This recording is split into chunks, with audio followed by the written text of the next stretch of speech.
convencional. Por quê? Porque uma coisa está dentro da outra. Você entendeu? Uhum. Hoje eu faço a pediatria integrativa associada à convencional. Então, quando vai um paciente para mim no consultório com uma amidalite, com uma pneumonia, óbvio que eu vou tratar a doença. Mas voltando, a pediatria integrativa é a pediatria, se eu tiver que escolher uma palavra, é uma pediatria preventiva.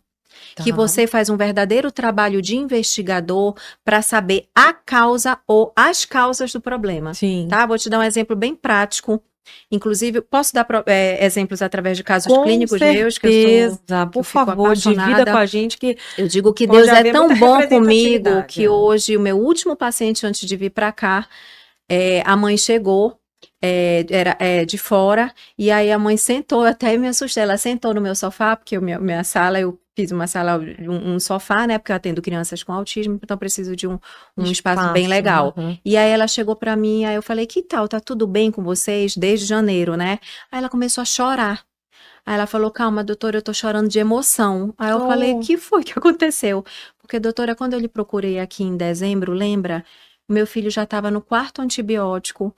Ele, para tu poderes entender, ele tinha acabado de sair de uma internação, eu vim aqui chorando com a senhora porque eu não aguentava, já tinha passado em gastro, em pneumo, em alergista, e ninguém achava o que meu filho tinha.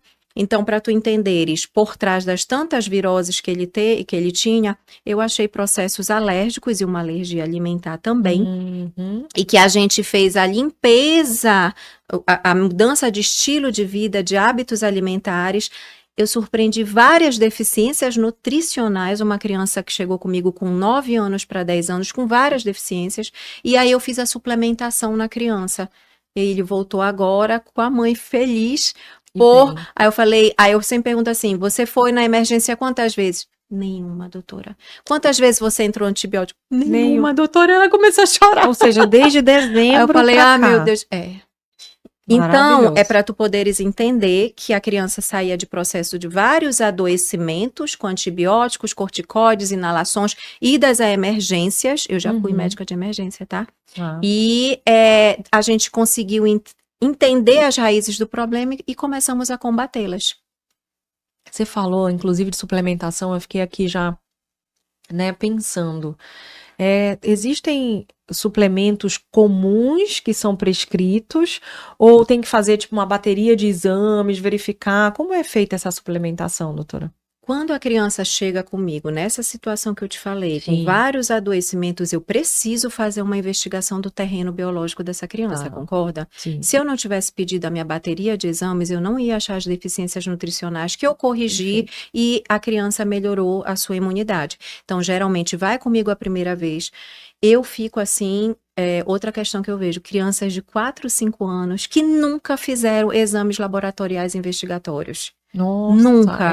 E aí chegam com adoecimentos, chegam com questões de alterações comportamentais e quando você vai surpreender várias deficiências nutricionais. Então eu preciso dessa bateria de exames sim, sou conhecida de pedir muitos exames, mas a medicina preventiva que eu acredito. Né? Até para entender a necessidade de as verdadeiras necessidades. Outra característica importante da pediatria integrativa é a individualidade do tratamento. Perfeito. Então, você tem quantos filhos? 2. 2 filhos. Você educa, você dá os alimentos semelhantes, a qualidade de sono, mas eu te garanto que os teus 2 filhos vão ter alterações bioquímicas ou achados laboratoriais diferentes. Então, eu vou tratar o teu filho diferente do teu outro filho. Então, a individualidade do tratamento, do uso de suplementos é também uma das características da pediatria integrativa. E precisa realmente avaliar essa individualidade. Isso. Né? E essa necessidade de suplementar, você acha que é para todas as crianças? Como é que você avalia isso hoje, doutora? Olha, eu tô na pediatria integrativa há 6 anos, vou fazer 7 anos.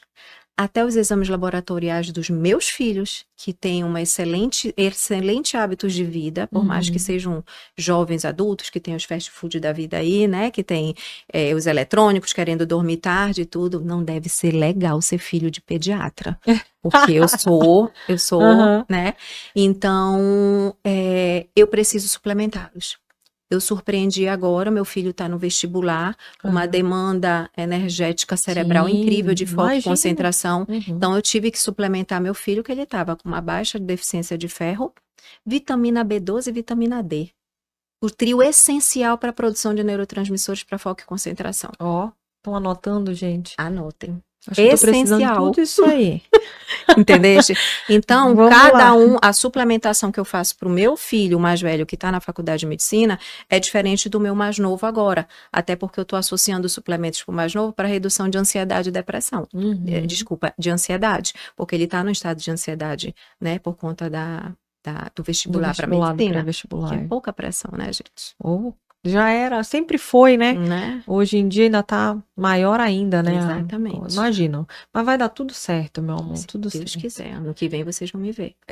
Sem dúvida, se Deus quiser. Agora, eu fiquei aqui, né, pensativa nessa questão da suplementação, porque assim, a gente já teve várias formas de falar sobre a importância da alimentação saudável, sobre a importância de realmente ter todas as suas vitaminas, minerais, tudo de acordo, né, com o teu dia a dia, para que você realmente fique bem. Inclusive, tem artigos comprobatórios falando até do desenvolvimento da fala, né? Que algo que não tá bem. Tem como é no Netflix, um documentário muito bom, que é não sei se é O Começo da Vida. Já vi. Já viu? E ele já tem um tempinho, se é O Começo da Vida. Estão me esperando para eu fazê-los dormir. Então, aí fica aquela culpa, né? Eu tô aqui num trabalho que eu amo, num projeto que eu super acredito e mesmo assim eu sinto culpa. E o dia a dia ele se torna muito agitado, muito corrido, porque você vai colocando muitas coisas ali no teu dia a dia e você tenta dar conta de tudo, né? Nesse meio, nessa agitação toda, é possível cuidar de si? Isa, é possível. Mas para isso a gente tem que entender que é necessário e que você merece ser prioridade também, né? Perfeito. Porque se você não entende isso, não vai ter tempo, não vai ter recursos, você não vai criar a solução. Mas quando a gente entende que se autocuidar é necessário, e é o que a gente está falando aqui nesse bate-papo, né? Isso vai refletir na tua vida e também na vida do teu filho. Então, a gente cria a condição, coloca na agenda e aí começa a fazer.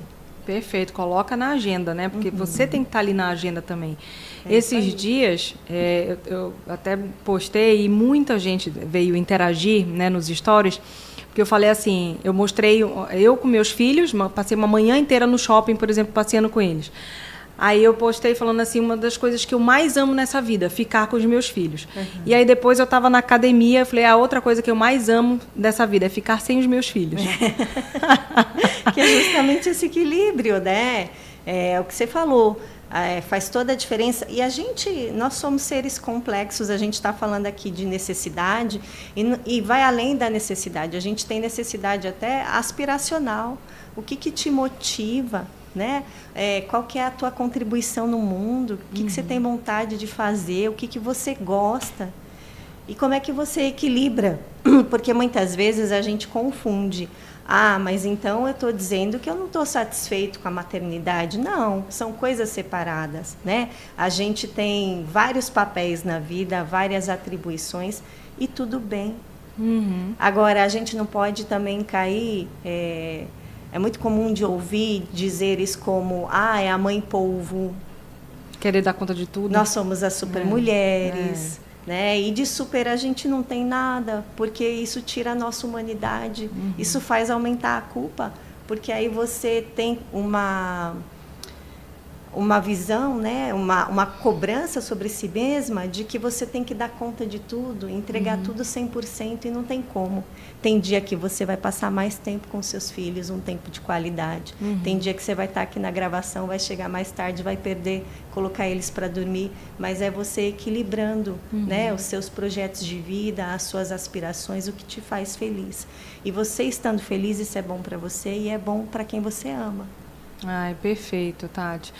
E a gente equilibrando isso é o que realmente vai fazendo sentido, né? E vai nos deixando de uma forma que a gente consiga lidar melhor com as nossas emoções, né? Porque antes de ser mãe, né? Nós somos seres humanos e que realmente muita gente fala assim, nossa, ela dá conta de tudo, né? Muita gente me pergunta, Izzy, como é que você brinca tanto assim com seus filhos? Porque tá na minha agenda, tá na minha prioridade, né? Então, assim, meu Deus, ela faz tênis, ela faz esporte, ela faz podcast. Porque se a gente colocar nas nossas prioridades, na nossa agenda, a gente vai conseguindo encaixar, né? Cuidar de si e com certeza você está melhor para cuidar do outro. E esse equilíbrio, né, Izzy? E tanta coisa que está por trás. Uma rede de apoio em que você confia, né? Com certeza. E, inclusive, também é saudável para a criança, porque às vezes a gente, enquanto mãe, fica com aquele sentimento de que meu filho só estará bem se estiver sob os meus cuidados. E aí, cadê você dar espaço para esse pai também ser mais presente, para a avó, para a tia, para ele ficar bem na escola, né? Então, porque a partir do momento que a gente tem esse bebê, cada dia dele nesse mundo é ele caminhando para um desenvolvimento em busca de uma autonomia. Então, lá na frente, eles vão ser adultos, né? Que, se Deus quiser, tenham aí condição de ter total independência. Aliás, total não, mas que tenha independência, né? E não começa lá na frente, começa desde aqui. Já. Perfeito. Então, permitir isso também, né? De você ter os seus momentos e, no paralelo, a sua criança também vai desenvolver outras experiências com pessoas também, outros cuidadores que sejam confiáveis e façam parte dessa rede. Maravilha. Ó, eu não pude pegar eles na colônia de férias. Foi a minha mãe, ainda passeou com eles. Minha mãe adora participar disso. E o quanto é importante, fundamental, eu acho que a avó, o avô presente nessa educação também. Né? Então, eu acho assim, essa relação fantástica, fantástica. Então, vamos dar mais espaço para o papai. Né? Eu te falei que logo no início ali com o João, eu queria ser esse polvo, né? Eu queria fazer tudo e acabei me esgotando. Né? Então, a gente realmente deixar, delegar, pedir para o outro participar mais, né? Falar o que está sentindo, não só, né, para os seus filhos, mas para o seu companheiro, para o seu parceiro. Né? E você contar com essa rede de apoio é importantíssimo. Eu fico pensando nas mães que não têm rede de apoio. Né? O quanto é complicado, Tati. Você já chegou a atender uma mãe que te falou que não tinha rede de apoio? E como que ela faria para conseguir se cuidar, né? Eu, como terapeuta ocupacional, eu vou olhar para a ocupação daquela criança, para o brincar, para as atividades de vida diária. A alimentação é uma atividade de vida diária do ser humano. Perfeito. Todos os dias nós vamos nos alimentar.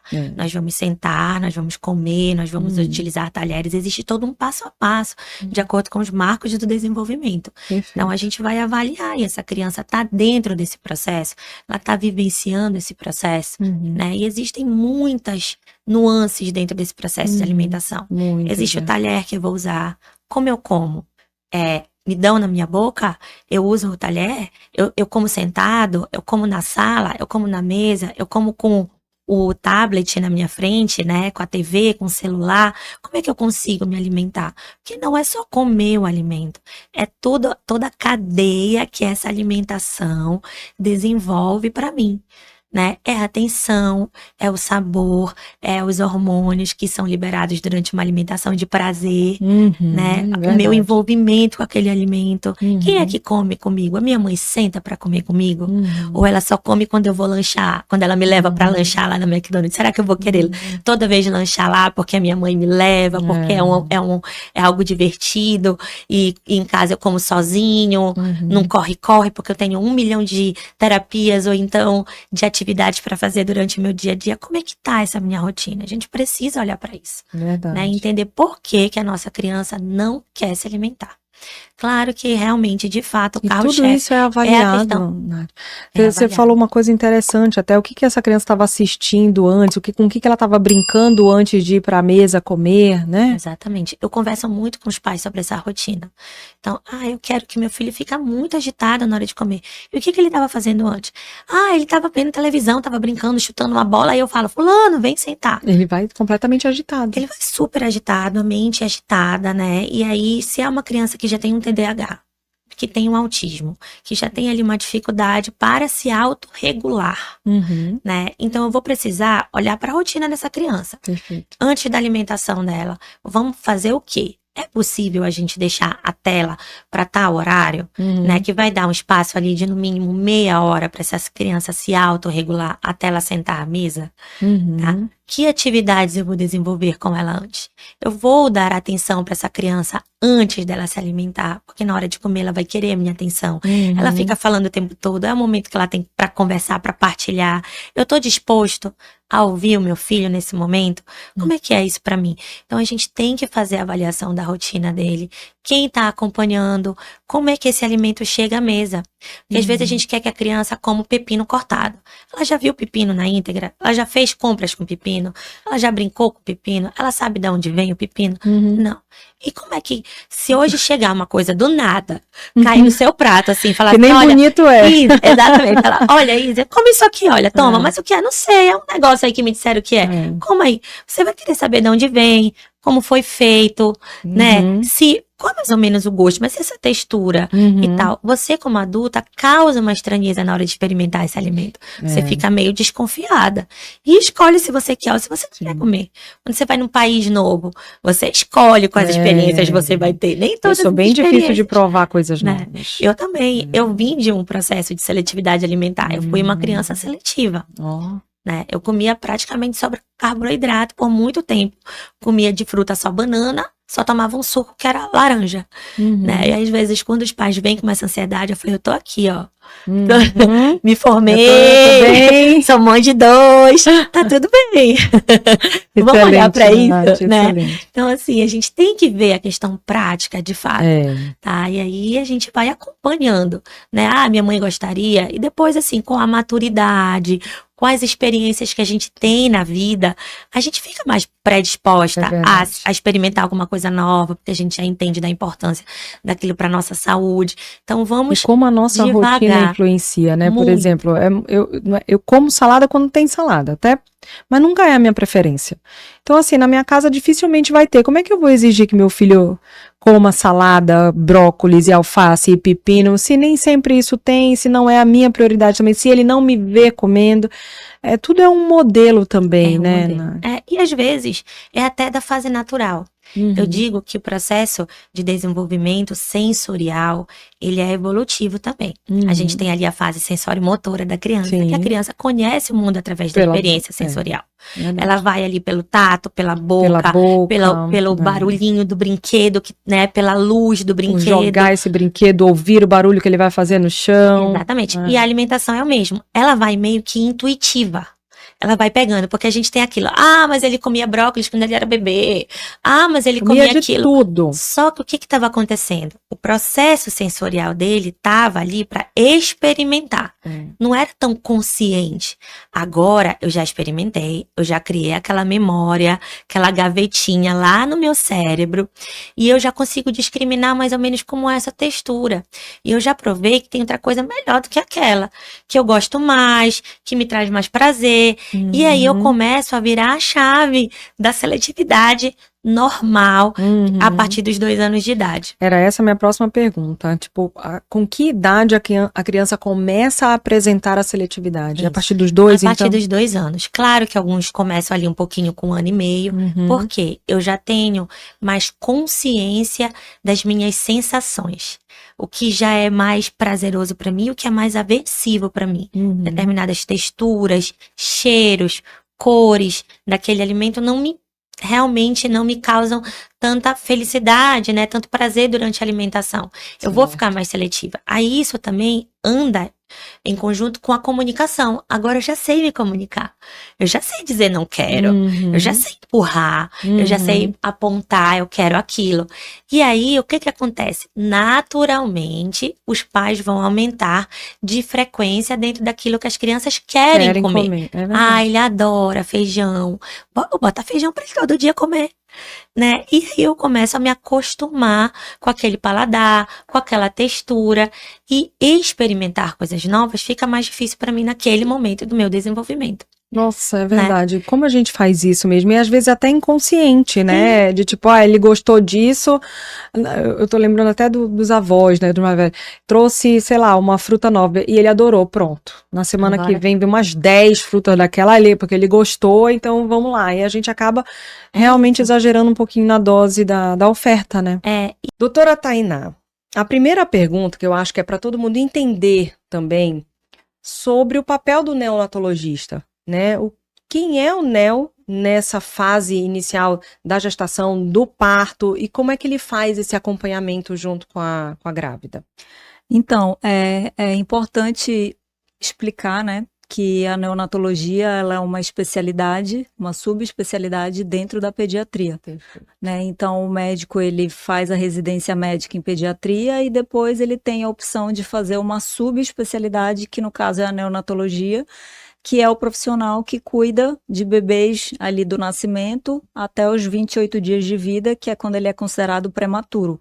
Ou seja, o neonatologista é o médico responsável pelos cuidados do bebê recém-nascido, prematuro não, recém-nascido, tá? Então, de 0 a 28 dias, que é o cuidado do recém-nascido, tá? Só que no Brasil, na região norte, no estado do Pará, o número de neonatologistas é muito pequeno para abranger toda a nossa população, todos os hospitais, né, conseguir dar todo esse suporte.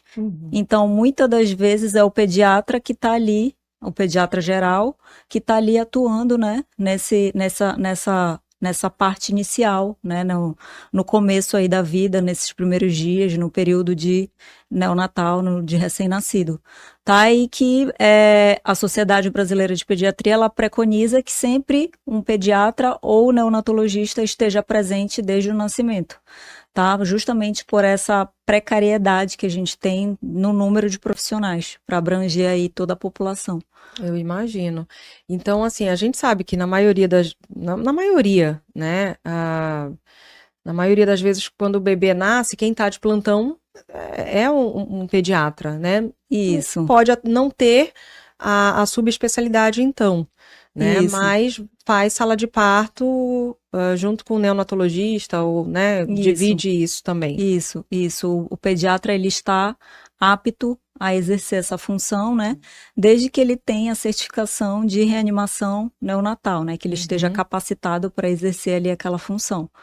Porque não tem como, né, a gente abranger, ter neonatologistas para abranger todo o território nacional. Sim, imagina. O número de especialistas é pequeno ainda. Os principais cuidados, ou os cuidados mais críticos que tem que se ter com esse bebê que acabou de nascer, nas primeiras 24 horas, eu diria. Quando a gente fala de um bebê recém-nascido, as primeiras 24 horas acabam sendo aí críticas, né, porque a gente está falando sobre um ser que está fazendo a transição ainda da vida fetal para a vida da vida intrauterina, né, para a vida extraútero, né? Então ele está passando por todas as adaptações, principalmente cardiorrespiratória. Mas eu digo que o primeiro minuto, ele é o crucial, porque é aquele primeiro minuto que a linha é muito tênue entre a gente ter um bebê saudável e um bebê que ele pode ter sequelas, né, por evento relacionado à asfixia, hipóxia, baixa de oxigenação. Né? A gente sabe que tem uma preconização sobre esse tempo de uso de telas, né, durante a infância. Qual seria mais ou menos esse tempo por idade? Um consenso que antes dos 2 anos, nenhum tipo de tela. Após os 2 anos, em um momento assim de 20 minutos, né? Ali você tá numa sala de espera, a criança tá um pouquinho agitada, dá um pouquinho, ok, mas assim, aqueles 20 minutinhos. E aí, assim, até os 5 anos, o ideal é que não se chegue nem a 1 hora. A partir dos 5 anos de idade, que é aquilo que eu falei, a visão já tá madura, aí a gente vai tentar segurar em 1 hora dia, com intervalos de 20 minutos. Tá. Então, né, vão ser 3 vezes de 20 minutos. Aí, a partir dos 7 anos, a gente já pode aumentar um pouquinho para 2 horas dias, sempre com intervalo, né? Maravilha. Aquela questão de... Então, a partir dos 7 anos é que pode que a pensar já em aumentar um pouquinho. Consegue esse aumentar um pouquinho o tempo de tela. Perfeito. E você sabe que na escola do meu filho, né, ele tá entre 6, né, a turminha dele tá entre 6 e 7 anos de idade. e já tem alguns alunos com celular, né? Já tem alguns coleguinhas com celular. Mas você estava me falando de uma lei recente, né? Exatamente. Isso eu achei uma coisa muito interessante, muito importante. Já tem um projeto de lei que já foi aprovado e já está em atividade no estado de São Paulo e do Rio de Janeiro, que proíbe a criança de utilizar e portar, crianças menores de 10 anos, de utilizar e portar celular na escola. Quando a gente fala na escola, inclusive no recreio, né?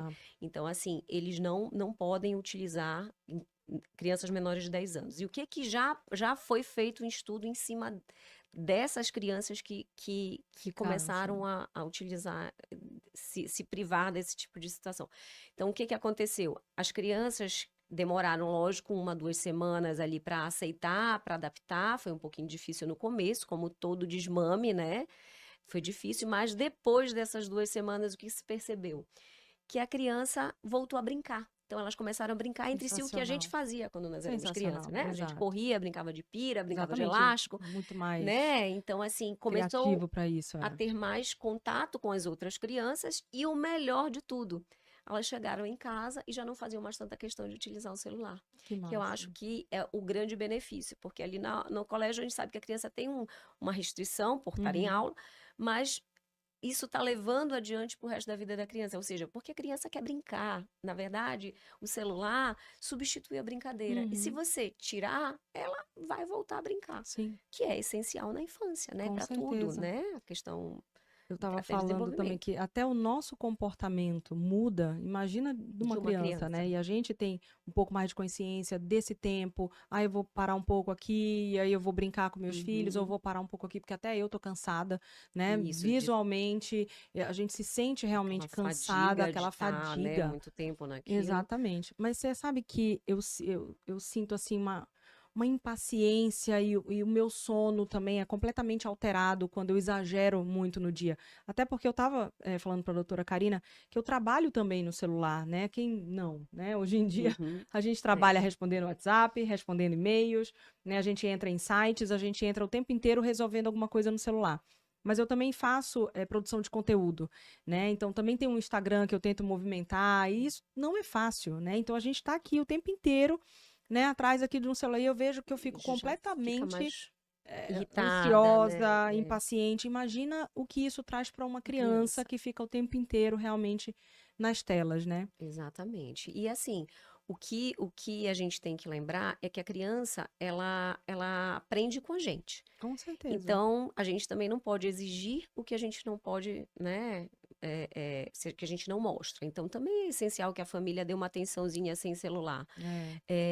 E a criança, ela busca novidades, né? Então, cada hora tem uma coisinha nova. E o celular, e a tela, e o tablet, e o videogame, eles não são vilões, né?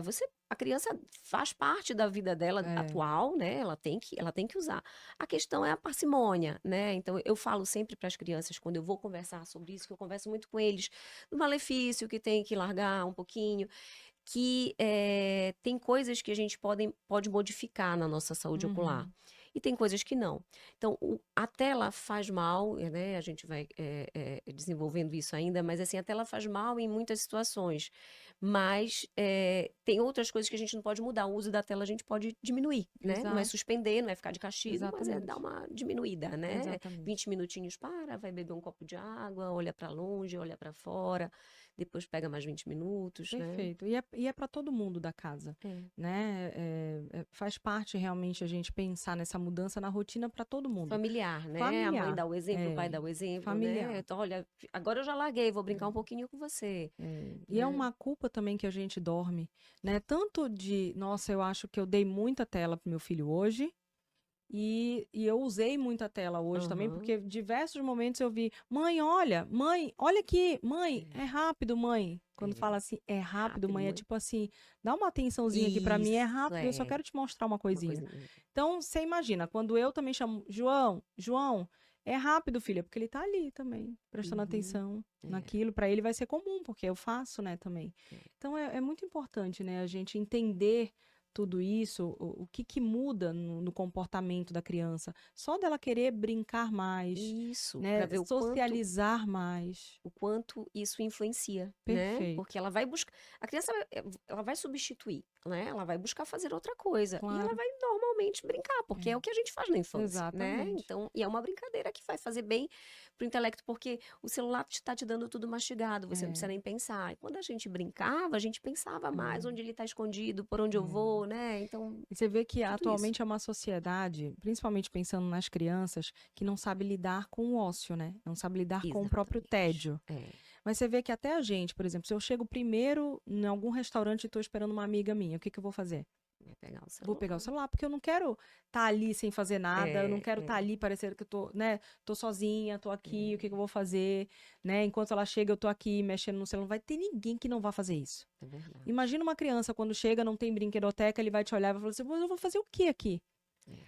E mais, se a gente vê um lugar sem brinquedoteca e a tua criança fica correndo, vamos imaginar que ela tá correndo ali, os olhares. Tem isso também, né? Não é? Ai, essa mãe não tá. Né? Tipo, Tudo tem isso. criança correndo Vendo, aqui, porque não tem tela, gente. Aí não tem tela e realmente ele tá correndo ali. Mas é muita coisa, né? A gente precisa pensar junto pra Mas ir olha, realmente... se a gente parar pra pensar, na nossa época não tinha tela, o que que a gente tinha? A gente tinha os livrinhos que muitos dos jogos de tablet, de celular, eles simulam os nossos nossas revistinhas, né, de colorir, de ligar pontinhos. Isso a gente pode voltar pro papel, aí colocar isso na mão da criança, leva uns gizinhos de cera com um bloquinho de pintar, com aqueles de ligar um no outro, de completar a perninha. Ou seja, dá.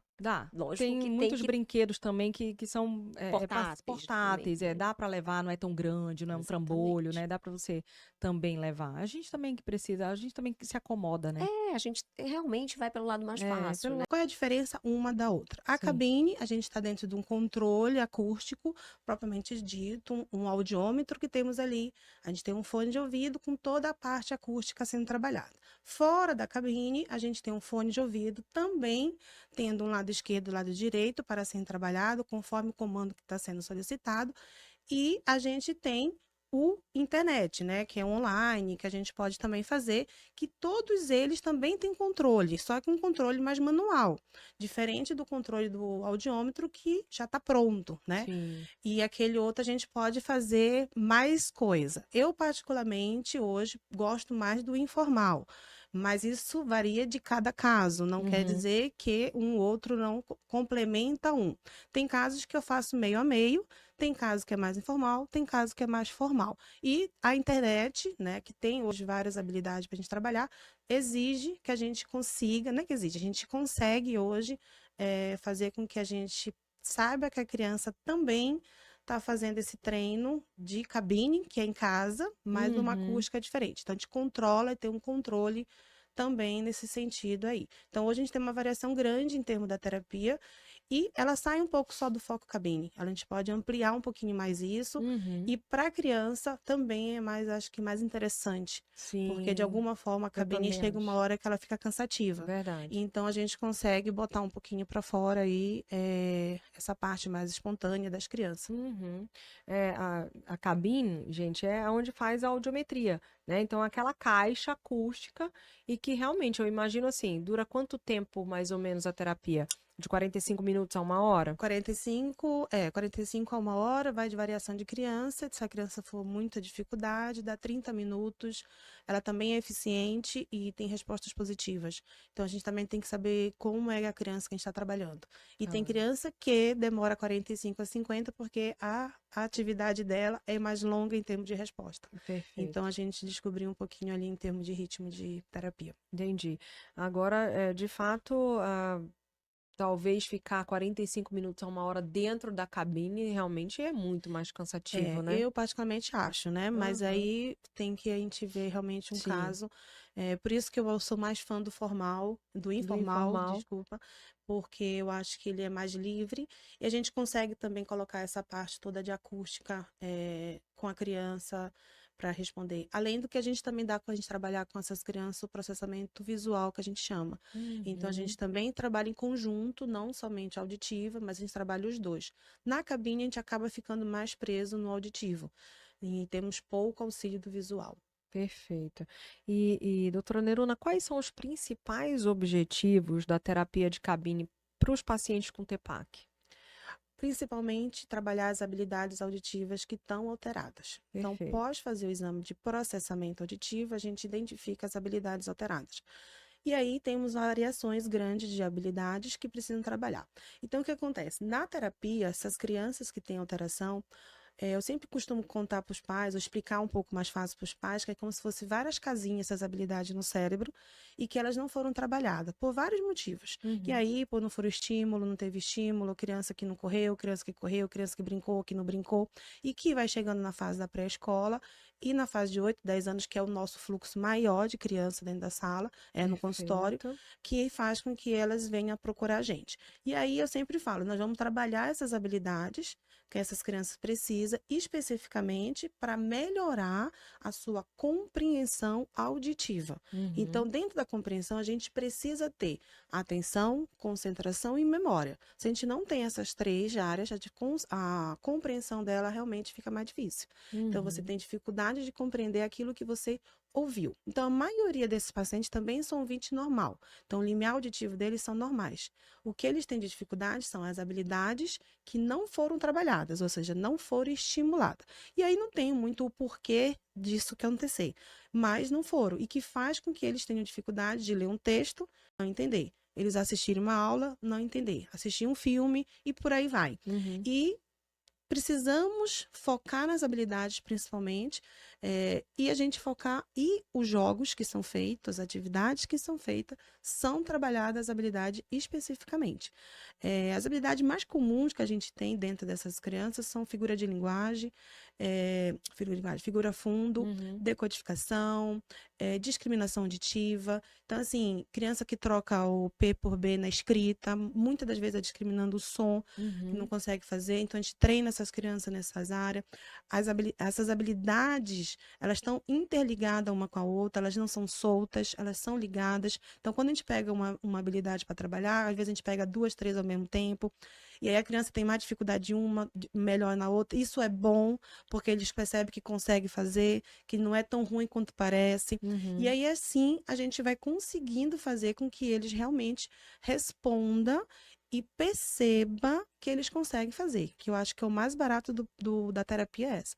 A gente perceber e eles perceberem também que a dificuldade existe, mas que eles conseguem fazer. Porque nessa idade, né, de 7, 8 anos, como você bem falou, eles já começam a se auto-perceber e comparar, né, com os outros amiguinhos da turma e falar assim, opa, eu não consigo isso daqui, eu não tô, né, não tô conseguindo aprender direitinho, né, como meus amigos. Isso vem, né, e aí começa ali aquela questão da autoestima, né, ele começa realmente a perceber que tem bastante dificuldades e não sabe de onde é que vem essa dificuldade, né? E muitas das vezes é do processamento. Então, a gente tem respostas hoje muito positivas com crianças que trabalham a autoestima delas, melhoram muito, significativamente, né, a gente falando. E elas precisam disso para melhorar essa qualidade delas em termos de compreensão, de entender um contexto. E aí as mães começam a perceber essa diferença, eles conseguem perceber, e aí quando a gente vê, eles já estão resolvendo os problemas se a gente precisar de ajuda.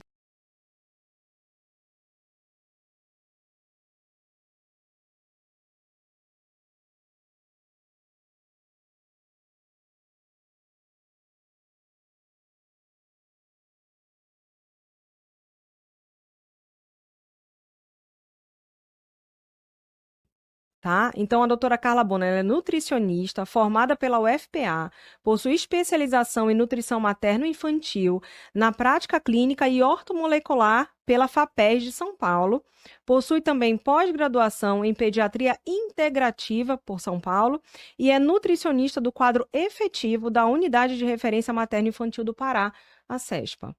E aí todo mundo já fica esperando. Eu falo, Isa, eu adoro quando você fala um pouquinho do pessoal, né? Porque como eu falei sempre em quase todos os episódios aqui, quando tem CPF bom, o CNPJ é melhor ainda. Então, olha só, a doutora Carla Bona ama viajar, realizar atividades físicas e estar na companhia da sua família.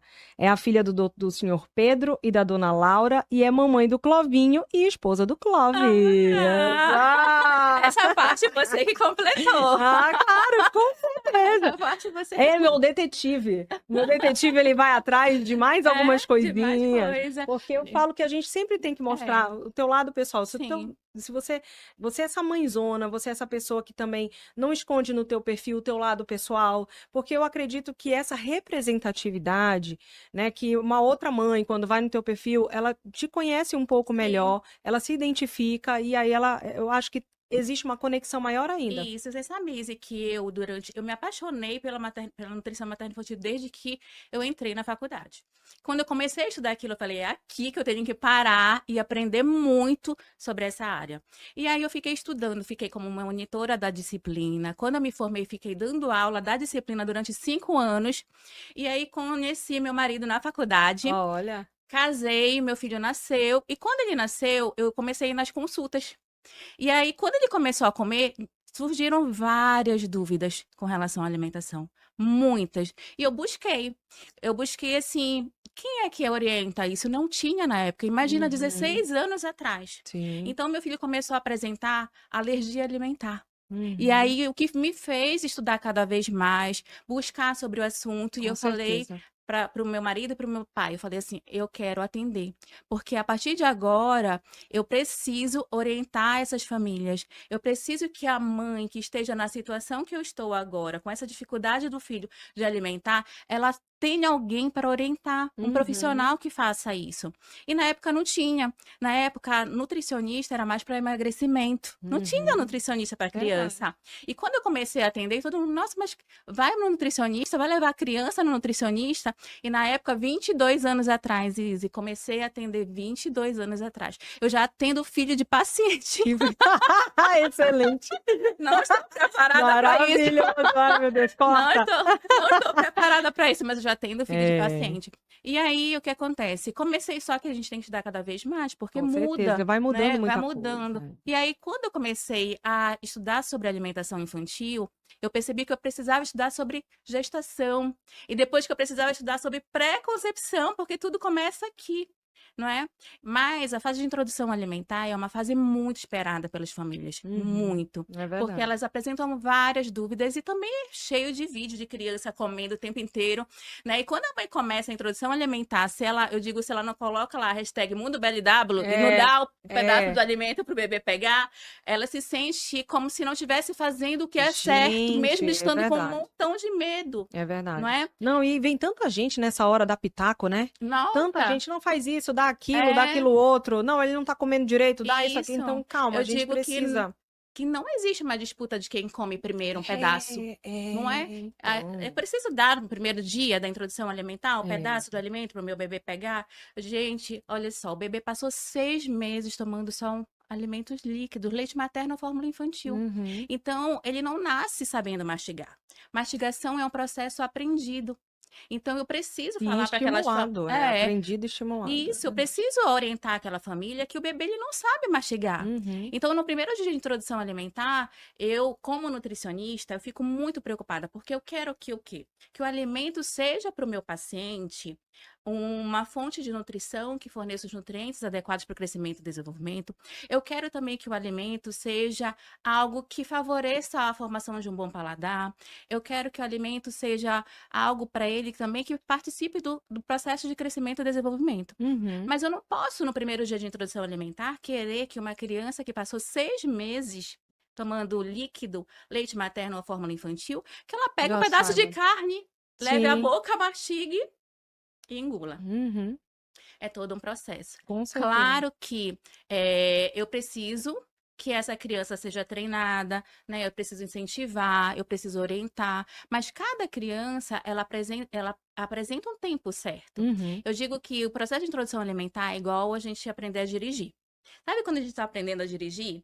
A gente não quer que ninguém converse com a gente passa a marcha, a gente fica 100% olhando pra frente. Sim.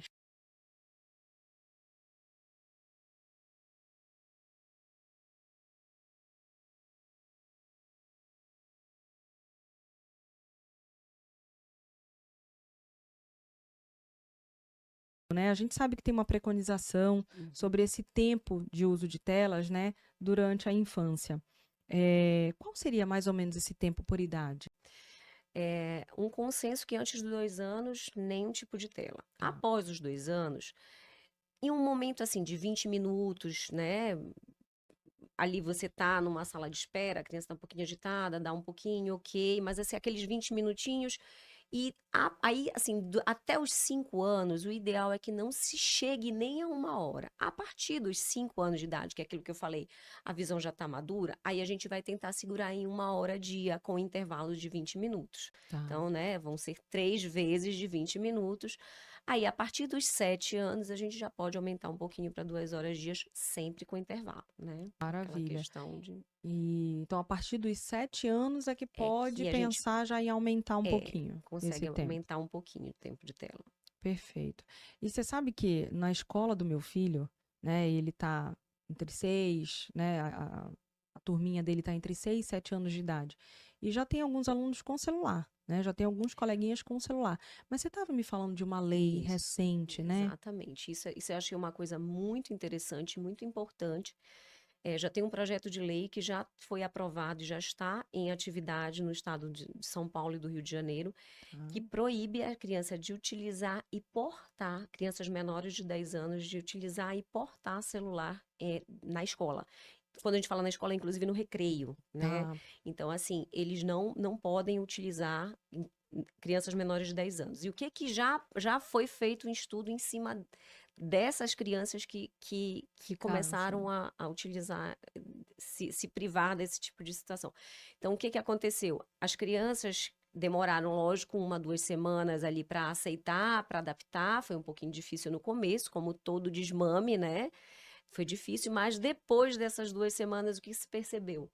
Que a criança voltou a brincar. Então, elas começaram a brincar entre si, o que a gente fazia quando nós éramos crianças, né? A gente corria, brincava de pira, brincava de elástico, muito mais né? Então, assim, começou criativo para isso. a ter mais contato com as outras crianças e o melhor de tudo, elas chegaram em casa e já não faziam mais tanta questão de utilizar o celular. Que eu acho que é o grande benefício, porque ali no colégio a gente sabe que a criança tem uma restrição por estar em aula, mas isso está levando adiante para o resto da vida da criança. Ou seja, porque a criança quer brincar. Na verdade, o celular substitui a brincadeira. E se você tirar, ela vai voltar a brincar. Sim. Que é essencial na infância, né? Para tudo, né? A questão...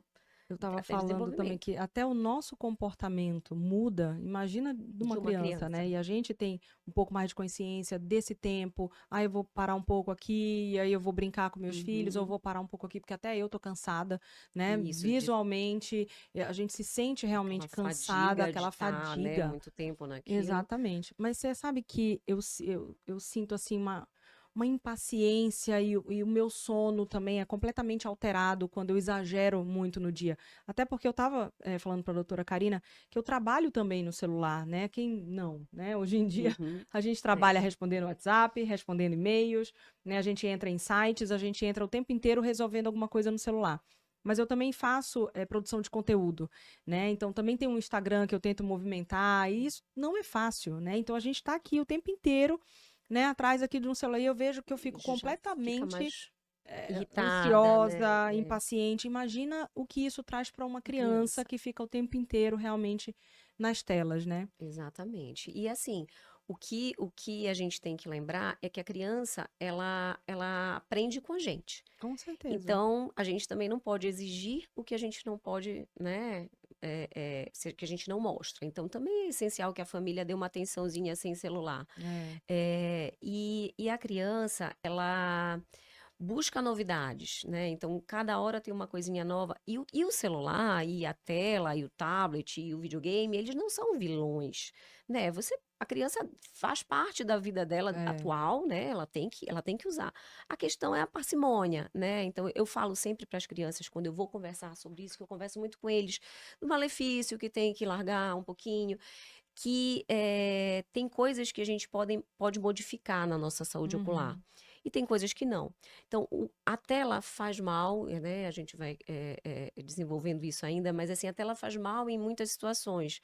Mas tem outras coisas que a gente não pode mudar. O uso da tela a gente pode diminuir, né? Não é suspender, não é ficar de castigo, mas é dar uma diminuída, né? Exatamente. 20 minutinhos vai beber um copo de água, olha para longe, olha para fora, depois pega mais 20 minutos, Perfeito. Né? E é para todo mundo da casa, né? Faz parte realmente a gente pensar nessa mudança na rotina para todo mundo. Familiar, né? A mãe dá o exemplo, o pai dá o exemplo, familiar. Né? Então, olha, agora eu já larguei, vou brincar um pouquinho com você.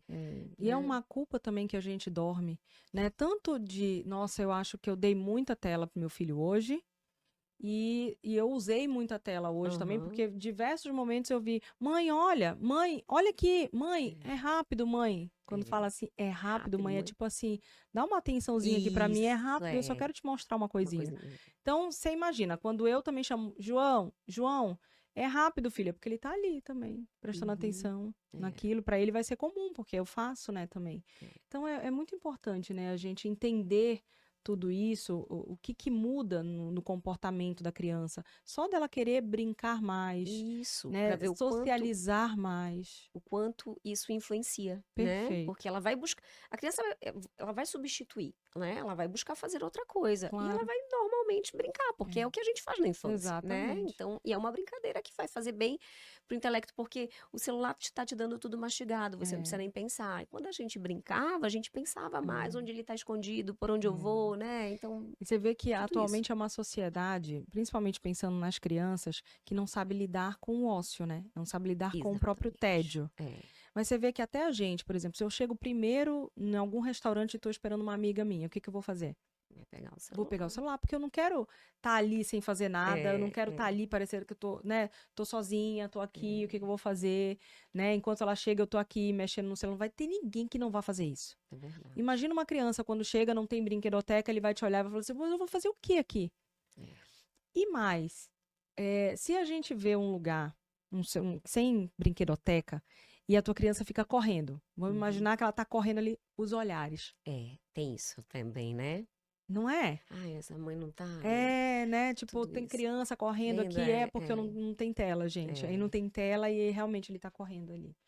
Mas é muita coisa, né? A gente precisa pensar junto pra Mas ir olha, realmente... se a gente parar pra pensar, na nossa época não tinha tela, o que a gente tinha? A gente tinha os livrinhos que muitos dos jogos de tablet, de celular, eles simulam os nossos brinquedos, revistinhas, né, de colorir, de ligar pontinhos. Isso a gente pode voltar pro papel, aí colocar isso na mão da criança, leva uns gizinhos de cera com um bloquinho de pintar, com aqueles de ligar um no outro, de completar a perninha. Ou seja, dá. Lógico tem que muitos brinquedos também que são portáteis, também, né? Dá para levar, não é tão grande, não é um trambolho, né? Dá para você também levar. A gente também que precisa, a gente também que se acomoda, né? A gente realmente vai pelo lado mais fácil, pelo né?